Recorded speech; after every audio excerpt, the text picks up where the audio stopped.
नमस्कार, बहुत स्वागत है आज की इस कहानी में कि कैसे जिस पर वो आंख मीच कर भरोसा करती थी उसी ने उसके सब के 35 टुकड़े किए। और वो मुसलमान था, वो उसका परिवार कभी खुश नहीं था। मैं कहानी उस लड़की की सुना रहा हूँ 2022 में, जिसे काटकर के 35 टुकड़ों में उसके प्रेमी ने, और वो जिस पर शादी का दबाव बना रही थी, उसने फ्रिज में रख दिया। नमस्कार, मेरा नाम देव है। आज दुनिया बदल रही है और दुनिया के बदलते स्वरूप में क्राइम का तरीका बदल रहा है। जिस प्रेम में पढ़कर के हम कई बार सबको ठुकरा करके उसके साथ खड़े हो जाते हैं, वो इंसान भी कई बार हमारे साथ वो कर देता है जिसकी कल्पना हम कभी करते नहीं हैं। ये कहानी श्रद्धा वालकर की है। मुंबई के कॉल सेंटर में एक लड़की काम करती थी और वो अपने माँ बाप की काफ़ी चहेती थी।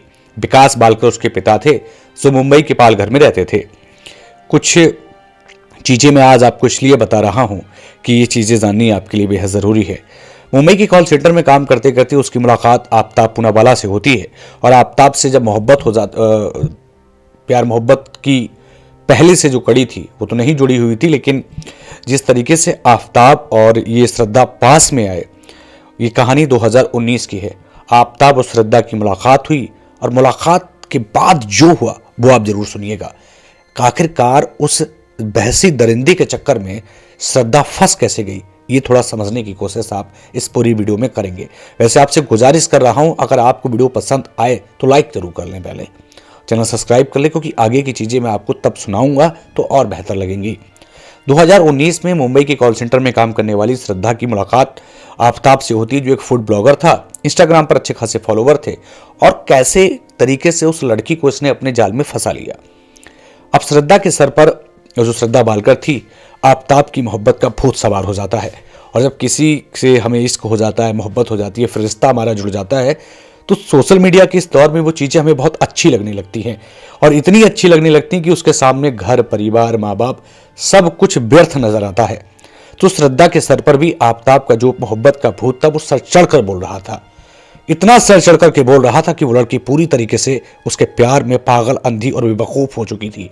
उसके माँ बाप साफ मना कर रहे थे कि तुम्हें इस लड़के के साथ नहीं जाना है, लेकिन वो अपने माँ बाप को ठुकरा करके, क्योंकि उसके पिता विकास ने साफ कहा था कि हम इस लड़के के साथ तुम्हें नहीं भेज सकते और तुम्हारा इस लड़के के साथ जाना बिल्कुल ठीक नहीं है।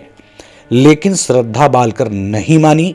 माँ बाप से लड़कर, झगड़कर मुंबई में ही वो आफ्ताब पूनावाला के साथ लिव इन रिलेशन में रहने लगी। शुरू में सब चीजें अच्छी लगती हैं, जैसा कि होता है एक रिश्ते में। आफ्ताब उसके लिए दुनिया से चाहता था, दुनिया से प्यारा था, तो आफ्ताब पर वह मर मिटी थी। खूबसूरत सी दिखने वाली श्रद्धा चंचल स्वभाव की थी। आफ्ताब फूड ब्लॉगर था, सोशल मीडिया पर काफी एक्टिव दोनों लोग रहते थे। मोहब्बत हुई और मोहब्बत के बाद लिव इन रिलेशन जारी कर दिया। श्रद्धा ने अपने माँ बाप को ठुकरा दिया, अपने माँ बाप की बात नहीं मानी और उस जानवर के साथ रहना उसने शुरू कर दिया। जानवर मैं इसलिए बोल रहा हूं क्योंकि चीजें जो सामने आई वो जानवर भी नहीं कर सकता। 35 टुकड़े किए थे उसी श्रद्धा के, जिस श्रद्धा ने उसके लिए अपना सब कुछ छोड़ दिया था। मुंबई में रहते रहे। फिर इनके बीच एक खबर आती है, जो दर्दनाक खबर थी कि श्रद्धा की माँ का निधन हो जाता है, क्योंकि उन पर दुखों का पहाड़ टूटा था, तकलीफें उन पर टूटी थी। कोई नहीं चाहेगा कि उनकी बेटी उनको ठुकरा करके उस इंसान के साथ चली जाए जिसको वो कतई पसंद नहीं करते हैं। देव के साथ आप एक ऐसा किस्सा सुन रहे हैं, एक ऐसा क्राइम का किस्सा, जिसको सुनने के बाद आपका उन झूठे लोगों से भरोसा उठ जाएगा जो सोशल मीडिया या फिर बड़े बड़े दावे और वादे पेश करते हैं। मुस्लिम आफ्ताब के साथ में श्रद्धा रह रही थी। मारपीट वो करने लगा था उसके साथ में, क्योंकि शुरू में सब कुछ अच्छा लगता है। अब माँ की मौत के बाद वो अपने पिता से मिलती है, विकास से, और विकास ने उसको सजेशन दिया कि बेटा अब तुमको यहाँ रुक जाना चाहिए, उस दरिंदे के साथ नहीं जाना चाहिए। लेकिन कहता है ना कि इस एक बार फिर से सर पर नाचने लगा। आफ्ताब ने माफ़ी मांगी श्रद्धा से, और श्रद्धा से माफ़ी मांगने के बाद फिर से बेचारी भोली भाली श्रद्धा उस भैंसी दरिंदे के चक्कर में फंस जाती है। मैं आपको ये कहानी आज इसलिए सुना रहा हूं क्योंकि श्रद्धा के पिता इस दुनिया में नहीं रहे हैं, ऐसी जानकारी आ रही है। वही तो थे जो श्रद्धा के न्याय की लड़ाई लड़ रहे थे उसके दुनिया में न रहने के बाद। अब वहाँ से ये लोग निकलते हैं और फिर वहाँ से निकलने के बाद ये शिमला चले जाते हैं, क्योंकि इनको ऐसा लगता था कि हम थोड़ा सा दूर दराज कहीं चले जाएंगे तो जो हमारा बिगड़ता हुआ रिश्ता है उसको शायद हम संभाल लेंगे और अपने रिश्ते को हम बचा लेंगे। पूरी कोशिश हो रही थी रिश्ते को बचाने की, लेकिन उस दरिंदे के दिमाग में ऐसा कुछ था जो उसने तय कर रखा था शायद। शिमला से आने के बाद ये दिल्ली में रहने लगते हैं। दिल्ली के छतरपुर में एक मकान लेते हैं, मकान में ये रहना स्टार्ट कर देते हैं। और इस बीच में थोड़ा मैं आपको बताना चाहता हूँ, लड़की ने अपने परिवार से नाता बिल्कुल तोड़ लिया था। पिता से कोई बात नहीं करती थी।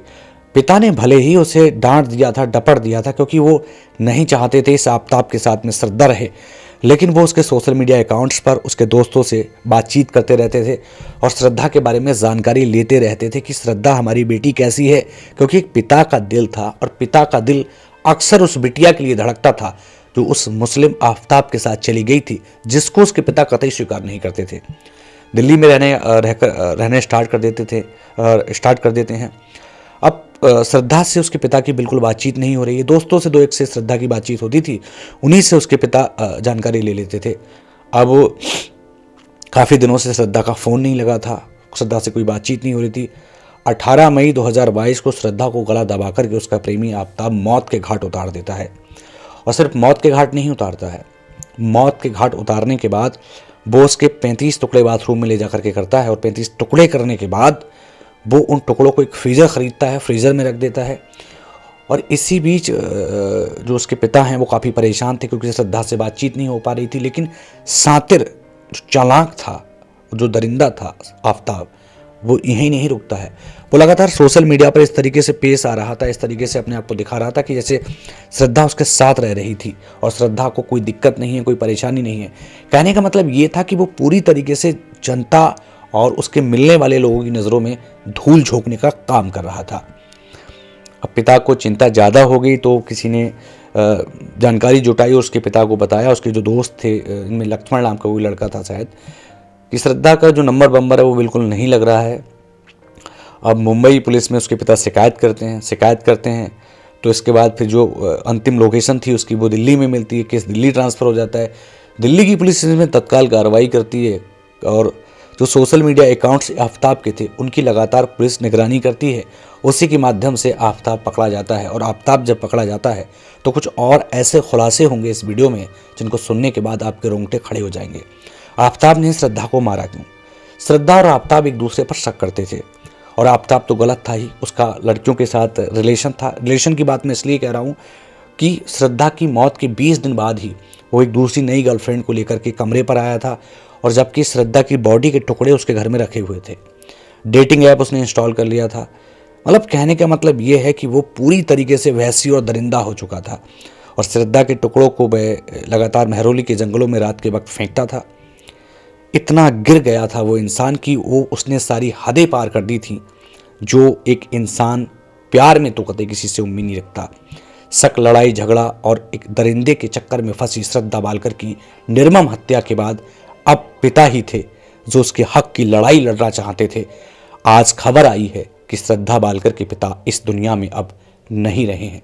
श्रद्धा बालकर के अंतिम संस्कार का ख्वाब भी उनके ख्वाबों में ही रह गया, क्योंकि वो ख्वाब इनका इसलिए था, उसका अंतिम संस्कार करना चाहते थे। शायद मुझे लगता है कानून की लंबी लड़ाई थी, आफ्ताब को फांसी की मांग चल रही थी, वो फांसी चाहते थे। लेकिन इसी बीच विकास जो बालकर उनके पिता थे वो इस दुनिया को छोड़कर चले गए। इस पूरी कहानी में आपने जो समझा और जाना वो आपको मैं लास्ट में समझाना चाहता हूँ। मैं आपसे गुजारिश करूँगा कि कमेंट ज़रूर करिए और वीडियो शेयर करिए। कमेंट और वीडियो आप इसलिए शेयर करिए कि आपसे मैं जानना चाहता हूँ, क्या श्रद्धा की ज़िंदगी बच सकती थी? श्रद्धा ने सबसे बड़ी गलती कहाँ की थी? आप कमेंट सेक्शन में जाकर के ज़रूर लिखें। और श्रद्धा की मौत से तुमने क्या सीखा? श्रद्धा के साथ हुई घटना से आपने क्या सीखा? और आफ्ताब को कौन सी सज़ा होनी चाहिए? ये सब कुछ आप कमेंट सेक्शन में जाकर के ज़रूर लिखें। लेकिन एक गलती, 25 साल की हो गई हूँ मैं, ये बात उसने अपने पिता से बोली थी और मैं अपनी ज़िंदगी का फैसला खुद कर सकती हूँ, ये शब्द भी श्रद्धा ने अपने पिता से बोले थे। अब श्रद्धा हमारे बीच नहीं है, उनके पिता भी शायद इस दुनिया में अब नहीं है। इन सारी घटनाओं को सुनाने का हमारा मकसद किसी की भावनाओं को ठेस पहुंचाना नहीं, ना ही किसी को तकलीफ देना है, बल्कि आपको ये बताना है आंख मीच कर किया गया भरोसा आपके जीवन में त्राही त्राही मचा सकता है।